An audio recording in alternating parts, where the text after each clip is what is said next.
Hello, everyone, and welcome to another virtual program with Maine Historical Society. My name is Kathleen Newman, and thank you so much for joining us on October 13th, 2020 for Connecting Maine's Capitals by Stagecoach with Leland Hanchett Jr. Folks that are joining us live, if you have questions for Leland, you can type those into the chat or into the Q&A feature at the bottom of your screen, and we'll try to get to as many questions as we can before the program is over. Now, Leland Hanchett is the author of more than a dozen books, including the one we're going to be discussing this evening, Connecting Maine's Capitals by Stagecoach. Tonight, he's going to lead us on an intriguing talk on the building of roads, stage line formation, a network of taverns and stage stops during Maine's earliest years of statehood. So we're going to learn more about the people and ideas that helped make the state of Maine what it is today, a very appropriate conversation for 2020 as Maine marks 200 years of statehood. So thank you so much, Leland, for joining us this evening. I'm going to turn this over to you. Thank you, Kathleen. What is the connection?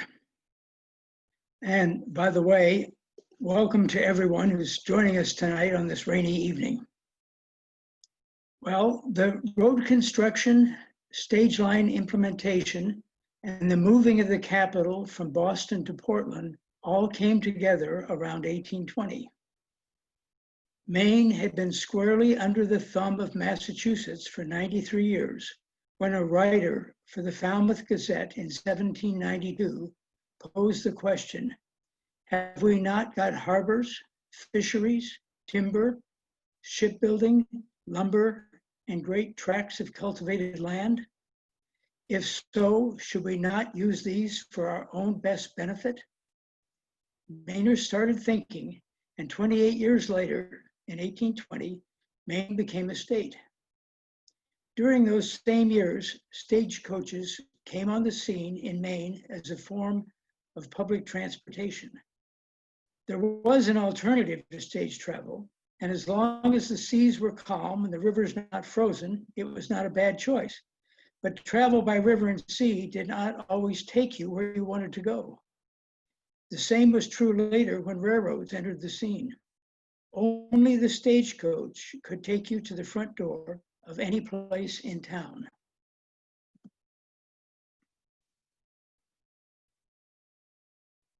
Maine was officially part of Massachusetts starting in 1692.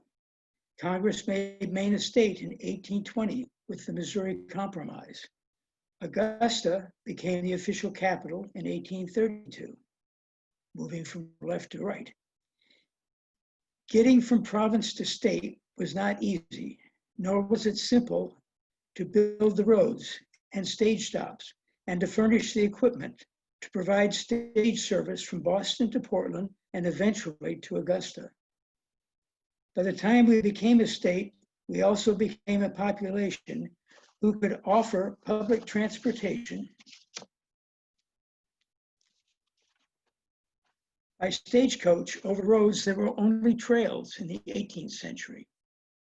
Our government officials, our businessmen, and general travelers needed the stage routes, and a few sturdy Mainers were ready to provide that service. Through rain or snow or swirling dust, the stagecoaches went on to better knit our population into a cohesive society. Now, there were two Portland newspapers at the time that were battling over the question of separation. In that day, Portland could support two newspapers. Today, as most of us know, we only get one side of any story. The Eastern Argus was all for separation. They argued that we had sufficient population, sufficient means, sufficient talent, that we could handle the expense to separate, and there were great advantages of doing so. The Portland Gazette, on the other hand, was against it. Of course, the Republicans were blamed for separation fever. They wanted us to understand that current growth and prosperity came from Massachusetts, Mainers were surely not smart enough or wealthy enough to separate from the home state.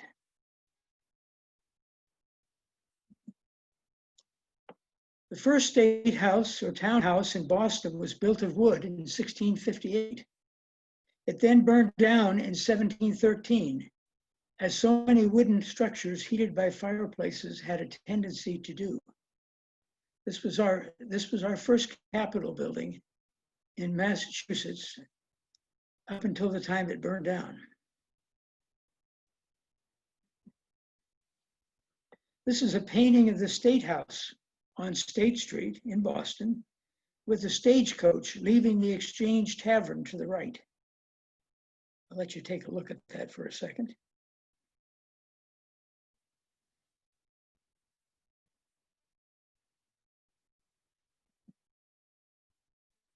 Good roads needed to be built.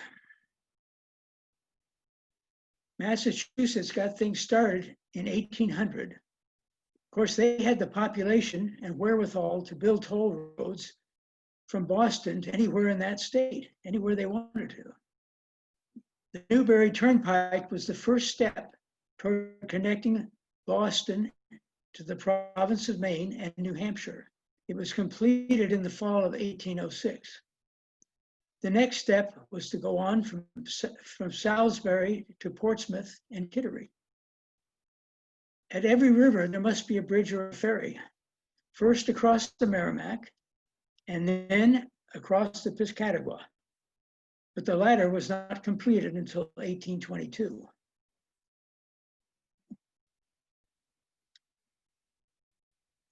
Here we have a map showing the many toll roads that Boston completed in that period of time. The one we're interested in tonight is the Newbury Turnpike, which, if you'll follow the little red mark here, goes, interestingly, from Boston to Newbury. It in itself didn't cross the Merrimack. That came a little bit later.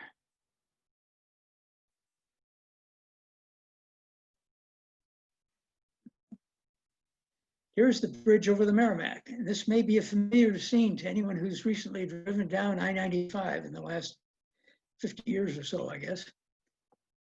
You can see that they were fairly advanced in bridge making. They knew at least how to arch them to distribute the load a little bit better.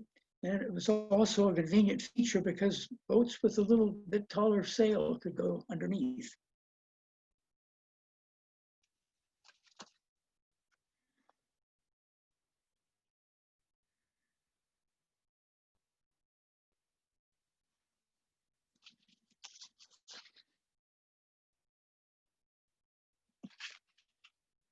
Go back just for a second.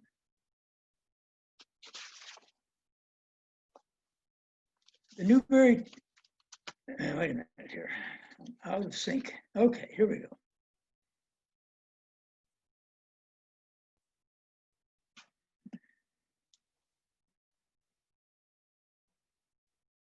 The bridge at Portsmouth was built in 1822, and you can tell by the abundance of pilings and short spans that they still had a long way to go before they were going to get to bridges like we see today. Of course, this picture was taken far enough into the 20th century probably to have the electrical poles crossing the spans.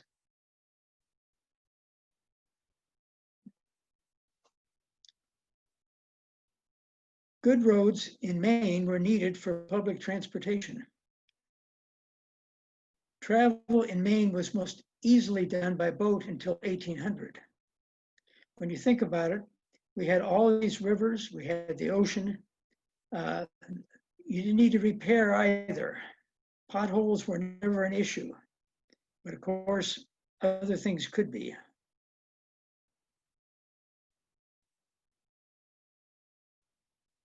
The King's Highway in Maine ran along the coast from Falmouth to Kittery.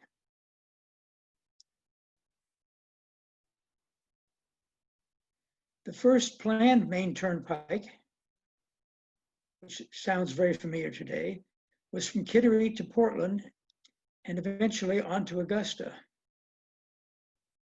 was a beautiful idea. Unfortunately, although the Massachusetts legislature approved it in 1802, no shovel ever turned over any ground. It was an abject failure.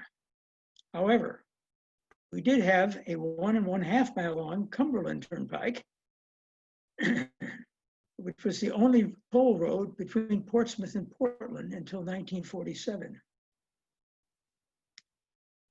The Cumberland Turnpike ran from Dunstan's Corner toward Portland, and its 25-cent toll for stagecoaches caused so much aggravation for Josiah Payne that he built Payne Road, which you're all familiar with, to bypass the turnpike.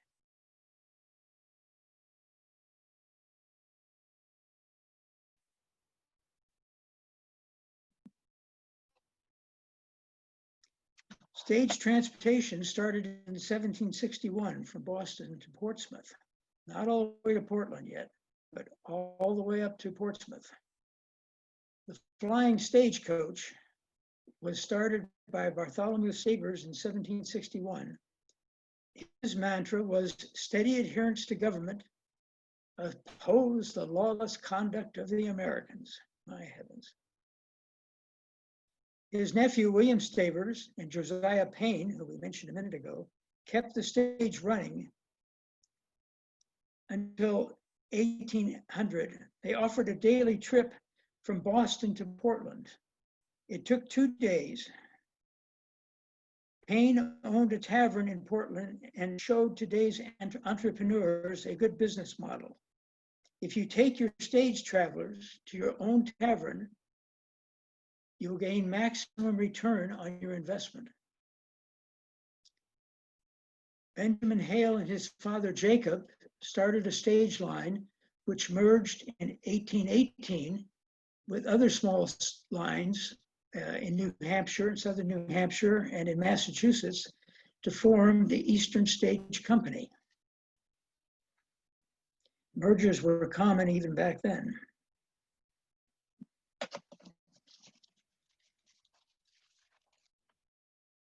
The Eastern Stage Company had 40+ years of successful staging. They even realized that there were different needs for different customers. Passengers wanted accommodating stages where they came first, while mail-carrying stages were hectic with many stops to make sure everyone got their mail. The Eastern Stage Company sent 2 stages out, one favoring each of the customers' needs. They were headquartered at Newburyport, Massachusetts, but they were chartered in New Hampshire. By 1833, they were free of debt, which was quite an accomplishment because, as any business owner today will tell you, the first thing you start off with in business usually is a large amount of debt. They employed 500 men by 1833, and they owned hotels, taverns, stables, and blacksmith shops. The Eastern Railroad, which was chartered in 1836, spelled the end of the golden era for the Eastern Stage Company.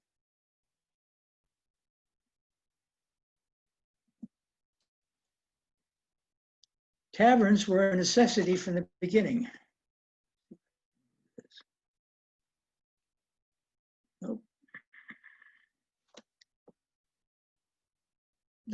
Travelers by any method, either by stagecoach or on horseback or by carriage or even walking, would need a place to rest and drink and eat. Often they were located next to a church. We're not sure whether the church members wanted to keep an eye on the activities at the tavern or if the churchgoers needed a place to catch a hot grog after hours of sermons in a cold, damp church. Historians have used both arguments for years.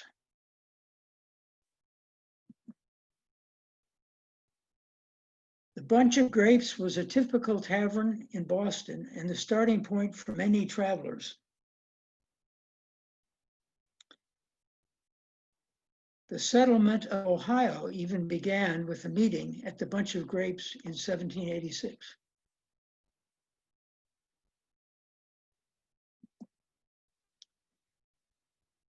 At Newburyport was the Wolf Tavern. That was named after a British general who died in Quebec fighting the French.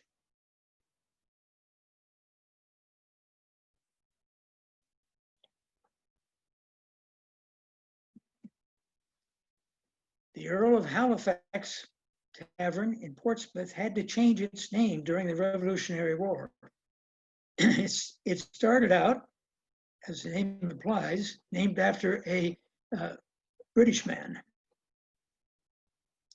It was renamed the William Pitt Tavern in honor of a man who had always favored the colonists. The owner, John Stavers, whose Tory brother, Bartholomew, managed the stage line for the family, was run out of town by the colonists who had torn down the original Earl of Halifax Tavern sign. On his return, John took the oath of allegiance, which erased all hints of Toryism.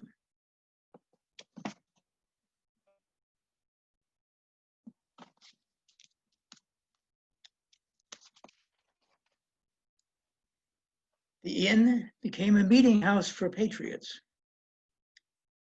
Here's the William Pitt Tavern parlor at Strawberry Bank Museum in Portsmouth. And it kind of looks to me like a good place to meet with friends on a snowy evening.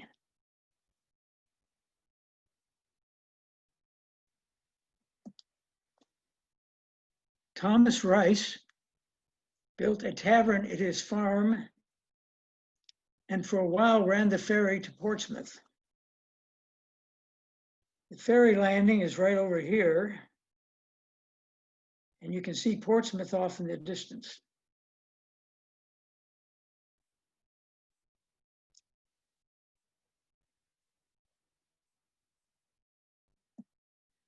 This is the Broad Tavern from Stroudwater. It made quite a name for itself over a good many years, while the stages were running and even later. It was always well known for its festivities. It had dances, local fairs, and importantly, it had the muster gatherings. Now, traditionally, the military company assembled in front of the State House. The squad, never more than 25, went through drill exercises and then, two abreast, marched to Broad's Tavern with a tag along of village boys to the rear. Before entering Broad's, the men stacked their arms, ready to go in for refreshment. As they emerged, they again took up arms and marched, yeah, you guessed it, to Brewer's Tavern, where, to no surprise, the process was repeated. The young boys were never admitted into the taverns, thank heaven.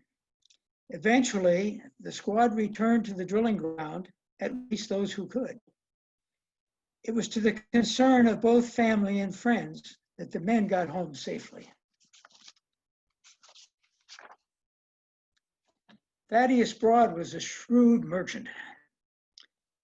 He used a large elm tree as a novel outdoor drinking place. Now, we don't see the novel outdoor drinking place, but we do see a large tree, could have been an elm, in front of the Broad Tavern. Steps were built up to where the branches began to spread, and a wide platform with chairs and tables encircled the trunk. The Portland City Guide recounts a high point in the operation of the tavern, where card games went on in the tree platform until the early hours. One Saturday night, a player mischievously suggested setting aside winnings made during the hours of the Sabbath and presenting the tainted money to Parson Caleb Bradley, who lived nearby. The group thumped on the parson's door at 4 a.m. and explained to the preacher that inasmuch as the money was won gambling, he should please accept it, and they departed in haste to escape his wrath, which they were sure was forthcoming.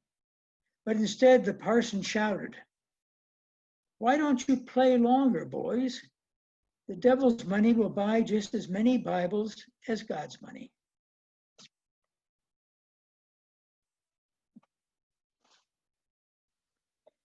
The Elm House in Portland was built by Hale & Waterhouse for their stage business. It was located at Federal and Temple Streets. For years, all the Portland stage routes began and ended at the Elm House Tavern. Even the reservation books for all the stage lines were kept there.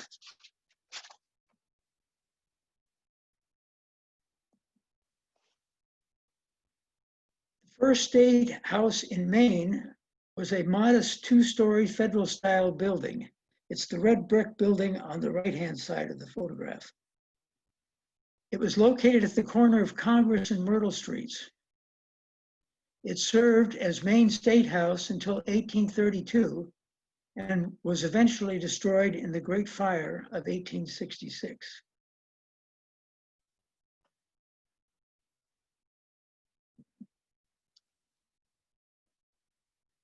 There was a second big debate. Where does Maine locate its capital? It would make sense to keep it in Portland.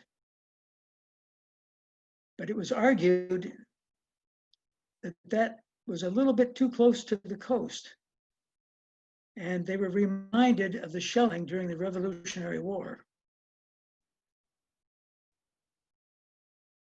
It was also too expensive in per diem cost. They had plenty of housing for the out-of-town representatives, but the cost at that time worried everyone, kind of unlike today.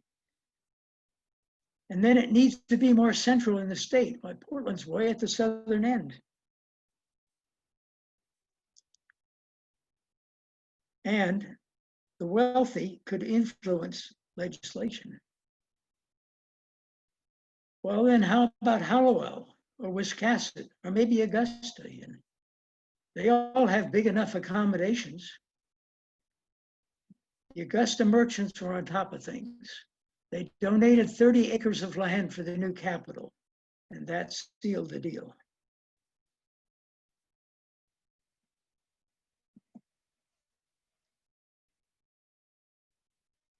Augusta and Maine's was then Maine's permanent capital. I love the cattle roaming out in the fields.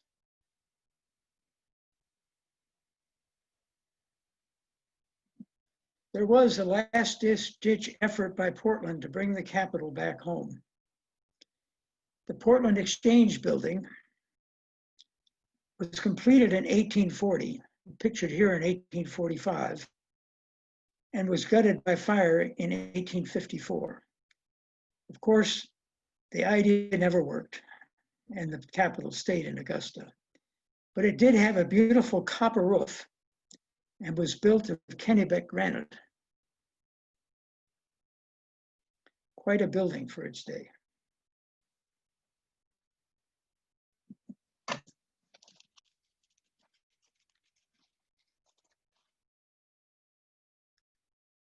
Building the roads and bridges from Portland to Augusta. Well, first we have to get to Brunswick. We looked at the map on the right. We start down here on the neck. We probably would have come down this way, staying on the neck, staying on the land, coming up through Falmouth, through Yarmouth, taking a little jog to go up to where the bridge was across the Royal River, then through Freeport, and on up to Brunswick.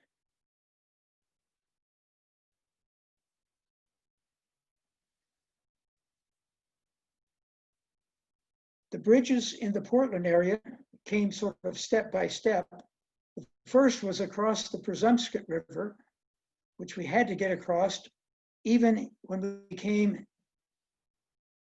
down the Portland Neck and up this way over Route 9 and up into Falmouth. We had to cross the Presumpscot right here. And then eventually the Royal River up the way. We're not quite sure when that first bridge was built, but it had to be before 1800. The Back Bay was crossed by Tukey's Bridge right here. And then they would go on 9 through North Deering and up again to Falmouth.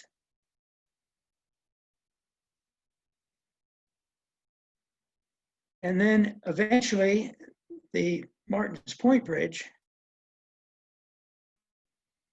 right here. So you would come over Tukey's Bridge first, then you'd go over Martin's Point Bridge, and then on Route 1 in a little more direct route to Freeport. They kept shortening and improving the route, just like they do with today's highways. A shorter route meant the stagecoaches could run a little bit cheaper. Passengers would take a little less time in getting to their destination, and it was a win for everybody.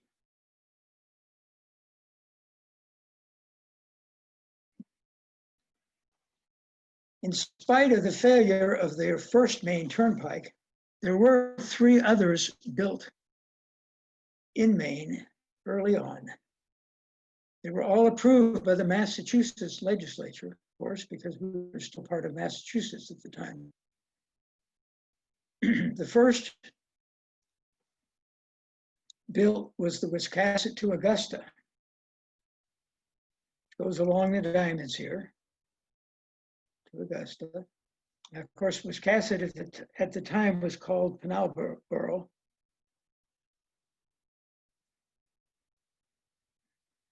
And that route required a bridge across the Kennebec, right about here, where the red dot is. It pretty much followed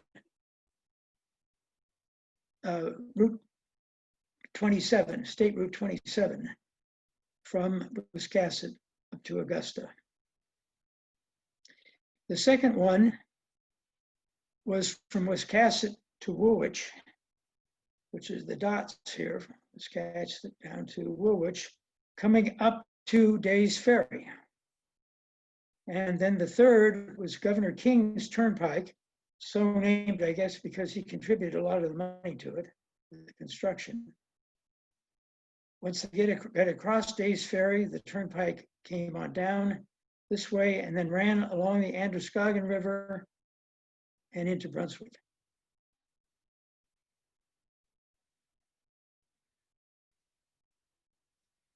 The word turnpike comes from the combination of the words turn and pike. The pike was an infantry weapon with an iron head on a long wooden shaft. The word turn suggests that the pikes were the barrier, which could be turned aside about a vertical pivot to allow access. So this meant that a turnpike was also a toll road, just like our main turnpike is today.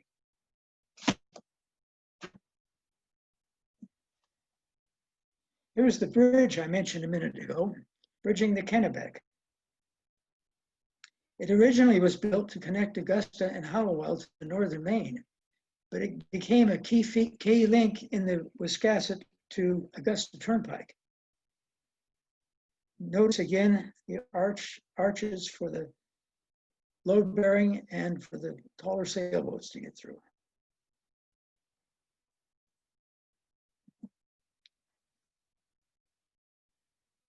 The importance of Days Ferry. The only way to cross the Kennebec near the coast was Days Ferry, and it had been in operation since 1762.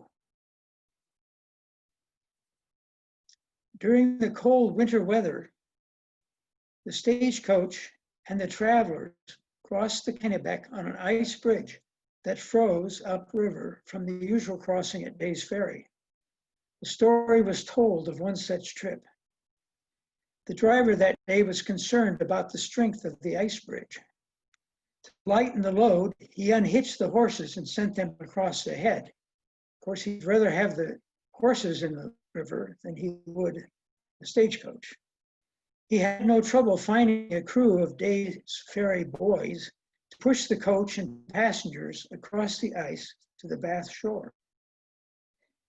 The passengers would have been much more anxious had they known that by the next morning, the ice bridge had disappeared and the river was again open to the tide.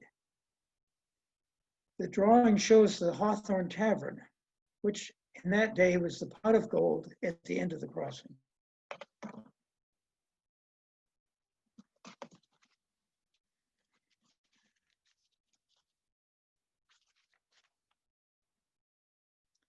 Today's roads on the west side of the Kennebec fairly align well with the old stage roads. I should mention that this was sort of the second set of stage roads. The original ones going from Wiscasset up to Augusta. Again, by shortening the route, turning north at Brunswick, instead of going all the way to Wiscasset, they could again shorten the time, shorten the cost to get from Portland to Augusta. State Route 24 is similar to the earliest route from Brunswick to Augusta. It ran this way, closer up to alongside the Androscoggin, the Kennebec, and then on through Hallowell and into Augusta. The newer route, which pretty much matches US Route 201, came along this way, across a different bridge on the Androscoggin, and then on up to Augusta. Some bright person must have asked, why cross the Kennebec twice? At Day's Ferry and then back again at the Kennebec Bridge. So instead of turning left at Wiscasset, they turned north at Brunswick. And they saved 2 crossings of the Kennebec. Still, they had to cross the Androscoggin once, but it was a better bargain.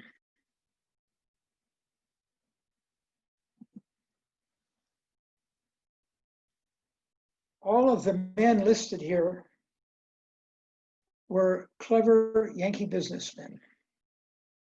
Every star indicates that stage line originator was also a tavern owner.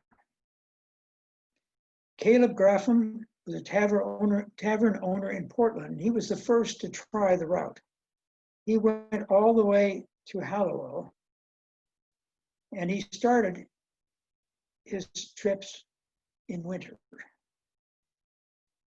Really an optimist. Joseph Stockbridge was a tavern owner in Bath. Henry McIntyre was the first to drive a 4-horse conveyance. William Peters owned a livery stable and kept his reservation books there. Thomas Estabrook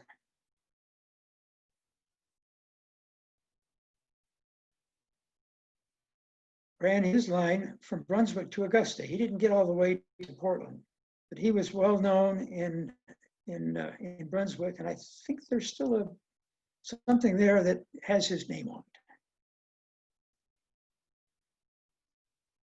Hale, Waterhouse, and Stoddard were associated with the Elm Tavern in Portland and the Stoddard Tavern in Brunswick. These 3 formed the Maine Stage Company. In 1823, they ran their line from Portland to Bath and Brunswick to Augusta.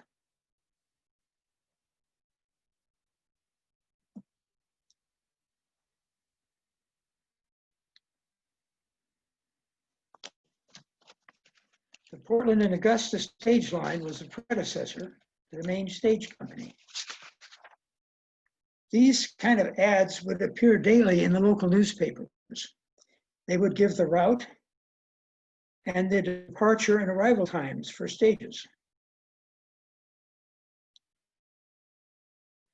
Interestingly, at the end, they would also give their pledge to their customers. Here, they pledged to furnish good horses, carriages, and careful drivers, and they hoped to receive a share of the public patronage. I'm sure they did.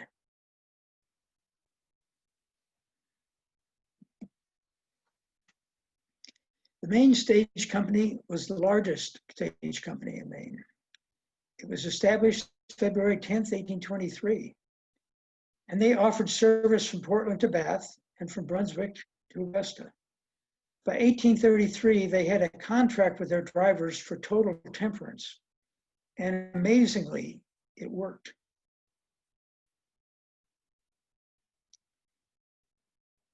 This company was run by honorable men who were pillars in their community.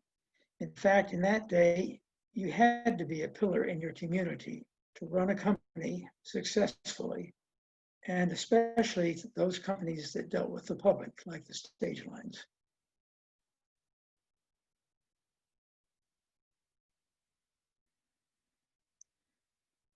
Their last hurrah was a race, carrying mail to Montreal in 1846. The challenge was against Massachusetts to see who could get mail from Europe to Montreal the fastest. Of course, this was of great interest to England. Mail traveled by ship to just off the coast and then was divided between Portland and Boston. Using a Morgan horse and a skeleton sleigh, driver Hobbs was off to Gorham, New Hampshire, traveling at the breakneck speed of 15 miles per hour. Keep in mind, this was in the winter, and some of the roads were not even cleared off, so we had to go through drifts. Bodge took up the second leg to St. Hyacinthe in Quebec, where he was met by Waterhouse, who completed the run to Montreal, all in less than 24 hours. An amazing feat in that day. Waterhouse was given the key to the city, and his achievement was even announced to the Canadian Parliament. The drivers from Boston were still somewhere down in New Hampshire when the mail from Portland arrived in Montreal.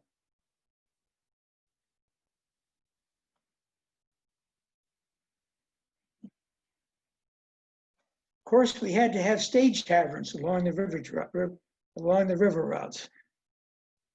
Those routes started on the coast and ended at Augusta or Hallowell. They would come and go, the stage stops would come and go as the routes or owners changed. Stages needed to stop for horse changing and passenger relief every 12 miles, depending on weather and terrain. Now the stages averaged somewhere between 3 and 5 miles per hour was their speed. So this would be 2.5 hour trip, maybe 3 hours at the most, depending on the weather and the terrain. Wiscasset to Augusta, approximately Route 27, needed one stop, and that was at Dresden Mills. On the Bath or Brunswick to Augusta early route, which was Route 24, required 2 stops, Odenham and near Gardner. From Bath or Brunswick to Augusta, on the later route, approximately Route 201, required 2 stops, Odenham again and Richmond. There were many taverns, but only a few stage stops. Tavern owners had to be upstanding men in the community, just like the stage line owners.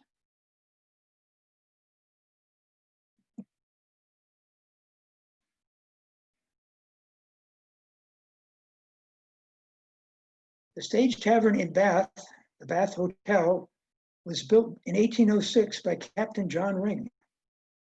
When built, his selected location was criticized as being too far north from the center of Bath. Over the years, as Bath grew, it ended up being in the center of town. It also became the reservation center for stage and steamboat travel. Of course, Bath had access to both. Shepard's Inn in Bath was famous for its Italian wallpaper. It's located now at the Boston Museum of Fine Arts, all of which I imagine is closed down at the time. It was opened in 1803 by George Shepard. The Hawthorne Inn at Day's Ferry was a welcome sight to those who had just crossed the Kennebec. In fact, every tavern has its own fascinating story. The Peacock Tavern in Richmond, Maine, was operated as a tavern from 1803 by the Shaw family until the railroads arrived. Later, it was owned by Edward Peacock, who gave it his name. We had an opportunity to see the hand-hewn beams during reconstruction of the tavern. It was quite an interesting sight. Here we have the Bachelor Tavern, which is a fine example of a tavern close to a church, or vice versa. On the postcard to the right, the church is in the foreground, and the Bachelor Tavern is in the back. The picture on the left was taken more recently, but it is the exact same building.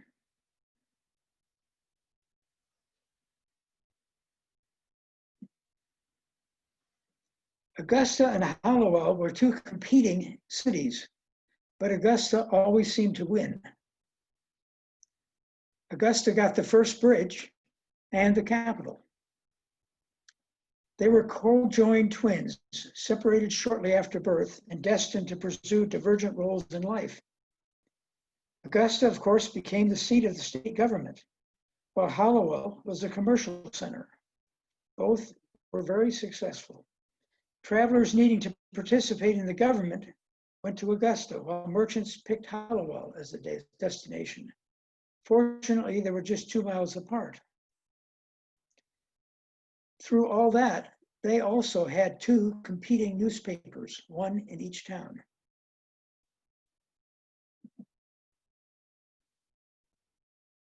When the capital moved to Augusta, the Hallowell House was built in 1832. It was built to accommodate the state legislature.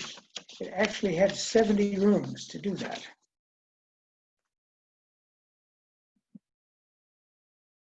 In Augusta, there was the Augusta House and the Kennebec House, which were strong competitors. Interestingly, they both ended up side by side or up to down in an 1858 advertisement. Having a large livery stable was paramount to getting business, and the Kennebec House wanted everyone to know it. The newspapers were full of stories from travelers in Maine, especially those from Massachusetts and out of state, but a few even in-state papers carried stories of exciting experiences that happened on the stage lines. And the book is loaded with those kind of stories. In one particular one, it points out the fact that Maine is not an easy place to get along with in winter. And having moved here from Arizona, I have a lot of respect for Maine winters. One account talked about a trip from Brunswick to Augusta. The roads were fine to Topsom across the river, but in Richmond, they got stuck in drifts as high as the coach.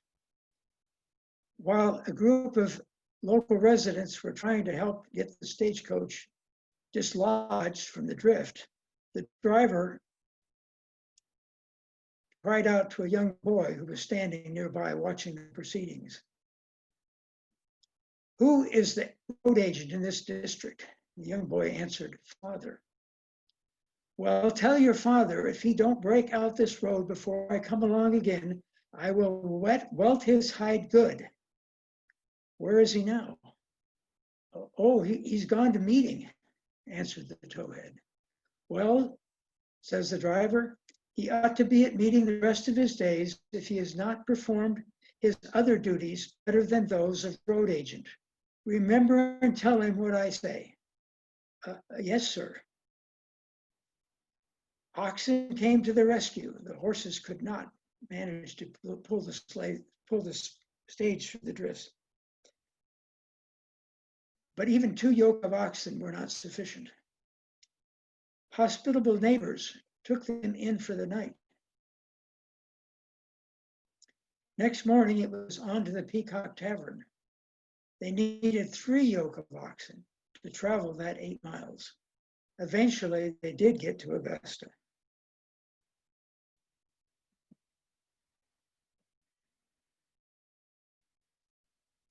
A native son from Augusta tells us that people were more inclined to communicate back in that period of time. He was a daring young adventurer. He traveled from Boston to Portland by boat, but he had to change his plans at that point because of a nor'easter coming.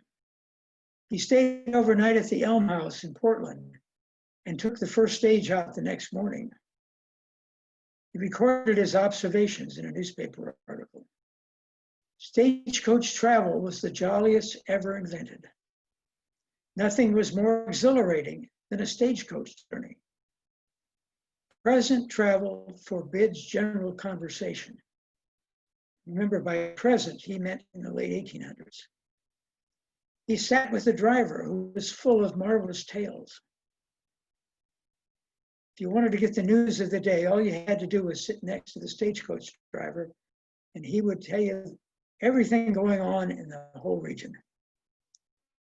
He dined at the Tontine Hotel in Brunswick with those traveling in the opposite direction from Augusta to Portland. Stages crossed there, who were as jolly as we. He arrived finally at Augusta at 6 p.m. after an 11-hour travel time. Of course, there were dangers on the road. Traveling by stage had its risk. First, there was the runaway. If the driver happened to be off the stage, possibly delivered a mail or a package, and someone startled the horses, you can imagine what happened.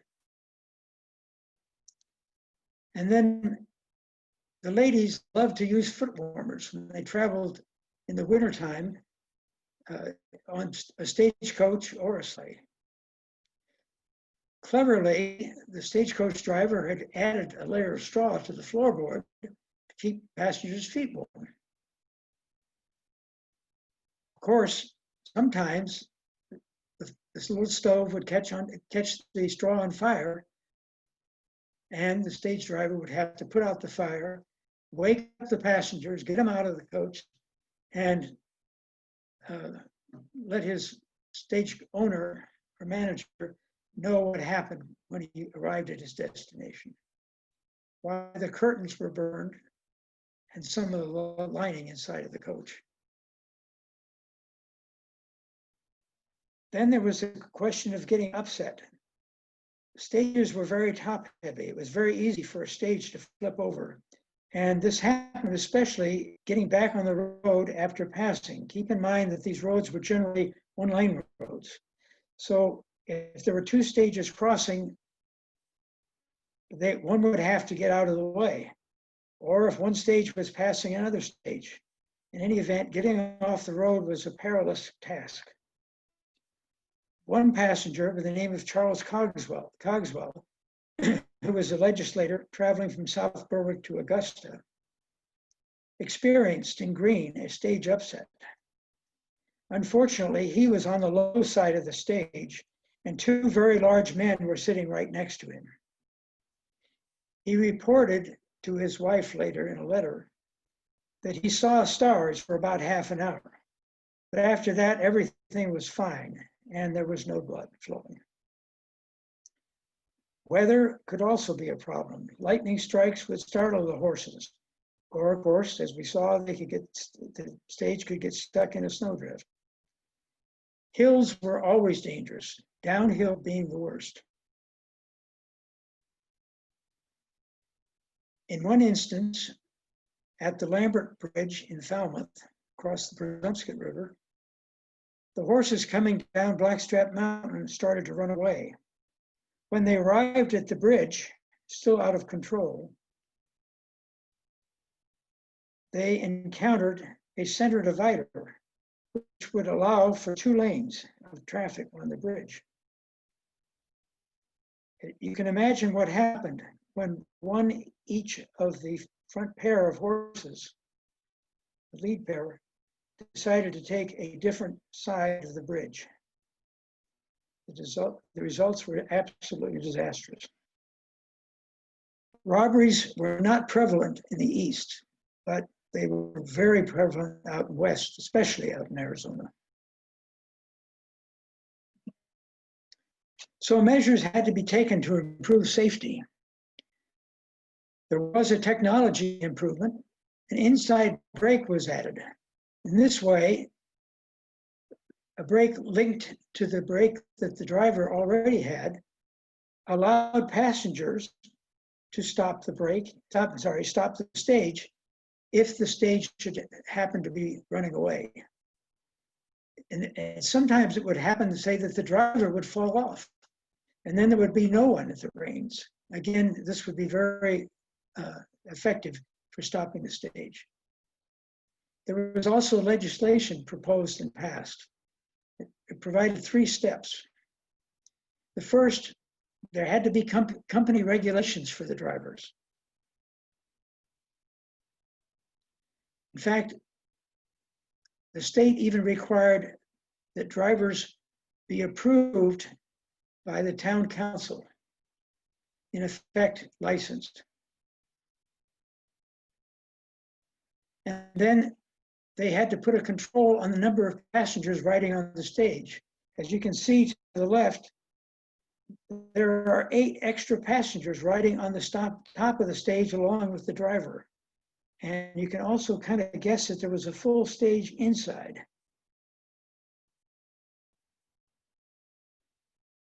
The third item was to be humane to the horses. Well-treated horses were always much better in an emergency situation than ones that had not been well treated.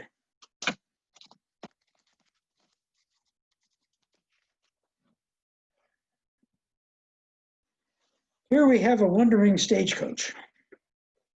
This little beauty was born in 1849 at Concord, New Hampshire, and it worked in Maine on the coast in and around Bath. It lived in Arizona, working for Paul Litchfield, who was the CEO of the Goodyear Tire and Rubber Company, at the Wigwam Resort in Arizona from 1940 to 1979. Litchfield's parents had met on the stage from Bath to Rockland, which was the nostalgia that prompted him to buy the stage in the first place. When he died, it was sold to the Arizona State University. It returned to Willowbrook Museum in Maine and was restored to better than original condition. Now it's part of the Marshall Collection of horse-drawn vehicles in Conway, New Hampshire. It's pretty darn good looking. It's 170 years old. And that concludes the presentation. I might add that this book and 2 other Stagecoach books that I've written are available online at my publishing website, which is pinerim.com.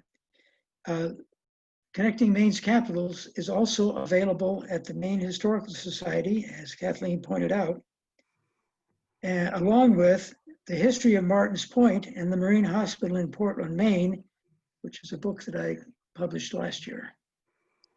Thank you very much, and thank you especially to Kathleen, who has gone to the trouble of keeping all this informational series running through the pandemic at much cost of time for her.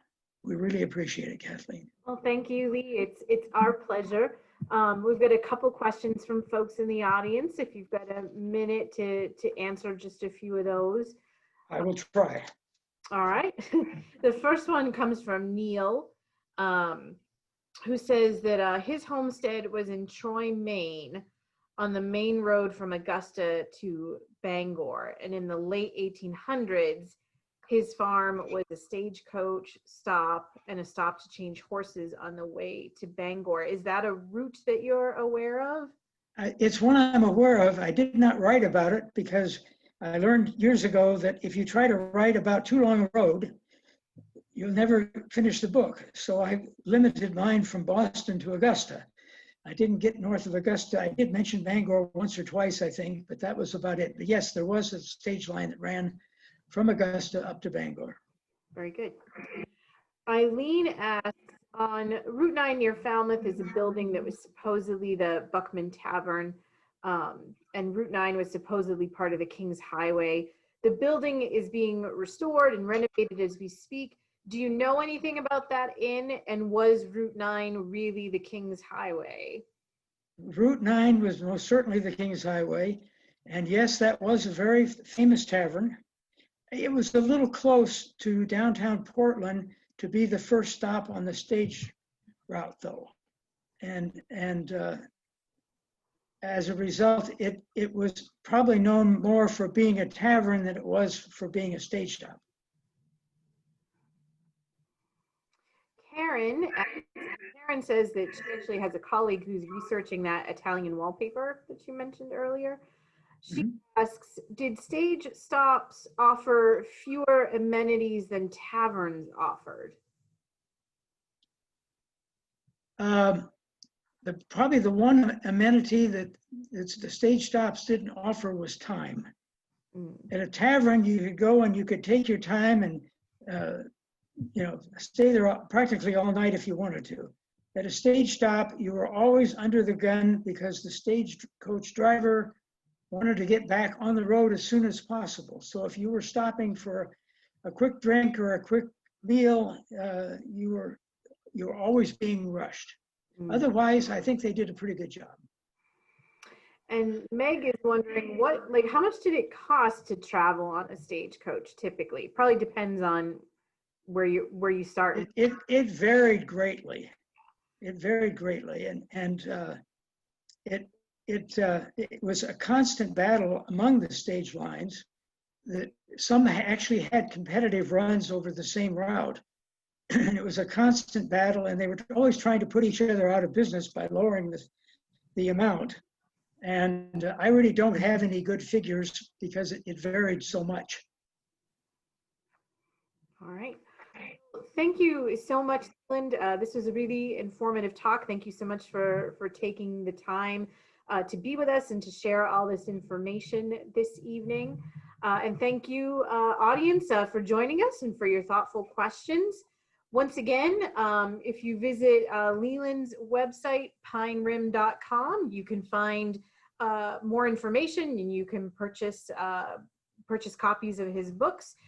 You can also purchase some of his books at Maine Historical Society's museum store, which you can find online at mainhistorystore.com. And of course, if you visit our website, you'll find lots of information about how you can visit MHS. We're taking a lot of precautions at this time to keep everybody safe, but you can learn more about how to visit us, learn how to do research, see some of our online exhibits, including Becoming Maine, which is our statehood exhibit. And that website is mainhistory.org. So thank you everyone so much for joining us. Special thank you to Leland.